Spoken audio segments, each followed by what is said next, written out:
नमस्कार, प्रिया क्रिएशनमध्ये आपल्या सगळ्यांचं मनापासून स्वागत. आजच्या या व्हिडिओमध्ये आपण फॅब्रिकचे जे असे छोटे छोटे पीस शिल्लक राहिलेले असतात त्याचा खूप सुंदर असा रियूज बघणार आहोत.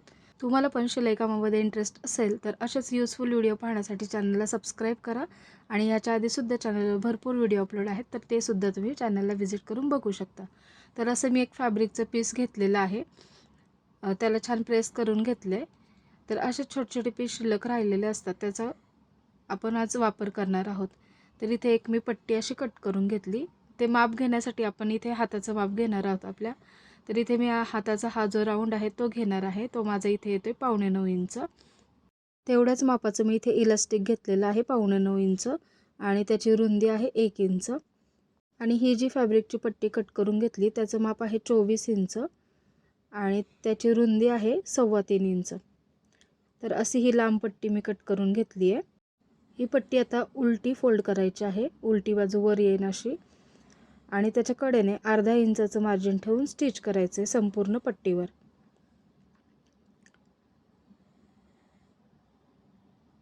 शेवटी आल्यानंतर तिथे अर्धा इंच कापड फोल्ड करायचे उलट्या बाजूने, बघू शकता असं, आणि इथे स्टिच करून घ्यायचे. आता इथे लूप टर्नरच्या मदतीने मी पट्टी सरळ करून घेणार आहे.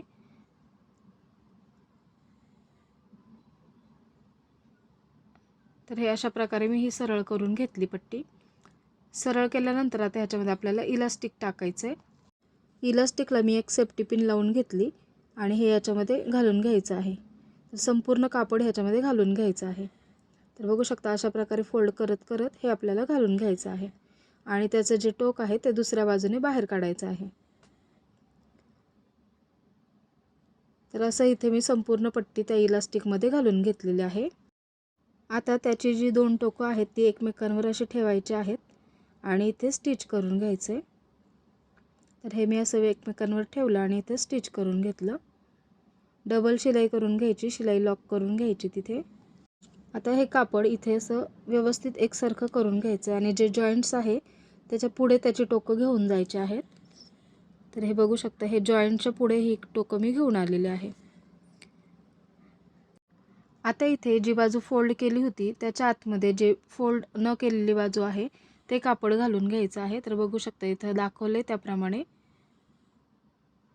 तर हे अशा प्रकारे इथे कापड घालून घ्यायचं आहे. ते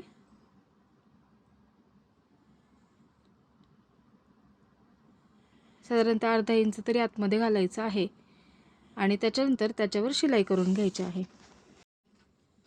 इथे डबल शिलाई लॉक करून घ्यायची चांगली आणि एक्स्ट्राचे जे धागे असतील ते कट करून घ्यायचे. त्याच्यानंतर हे जे फॅब्रिक आहे ते व्यवस्थित एकसारखं करून घ्यायचे. तर खूप सुंदर असं हे आपलं ब्रेसलेट म्हणू शकता किंवा तुम्ही फॅब्रिकची बँगलसुद्धा म्हणू शकता याला. तर खूप सुंदर अशी ही तयार झालेली आहे, वॉशेबल आहे आणि तुम्ही छान असं त्याचं यूज करू शकता. तर ड्रेसवर मॅचिंगसुद्धा आपण स्टिच करू शकतो. ड्रेस मटेरियलचं जे फॅब्रिक शिल्लक राहतं त्याच्यावरसुद्धा आपण हे स्टिच करू शकतो. खूप सुंदर असं लुक येतो. तर बघू शकता इथं मी एक तयार केलेली आहे आणि दुसरीसुद्धा एक तयार केलेली आहे. तर दुसऱ्यासाठी मी इलास्टिकचं माप आहे ते 8 इंच घेतले. तर ही एकदम मनगटाच्या भोवती एकदम बसलेली आहे आणि जी पहिली आहे ती थोडीशी लूज आहे. तर तुम्हाला जर लूज हवी असेल तर 9.25 इंच माप घेऊ शकता किंवा थोडं टाईट हवं असेल तर 8 इंच इलास्टिकचं माप घेऊ शकता. तर अशा ह्या दोन्ही बँगल्स मी तयार केलेल्या आहेत. तुम्हाला कशी वाटली ही आयडिया नक्की कमेंट करून सांगा. व्हिडिओ आवडला, जरी हेल्पफुल वाटला तर व्हिडिओला लाईक करून चॅनलला देखील सबस्क्राईब करा असेच माझे नवीन येणारे व्हिडिओ पाहण्यासाठी. पुन्हा भेटू अशाच एका नवीन आणि यूजफुल व्हिडिओमध्ये. धन्यवाद.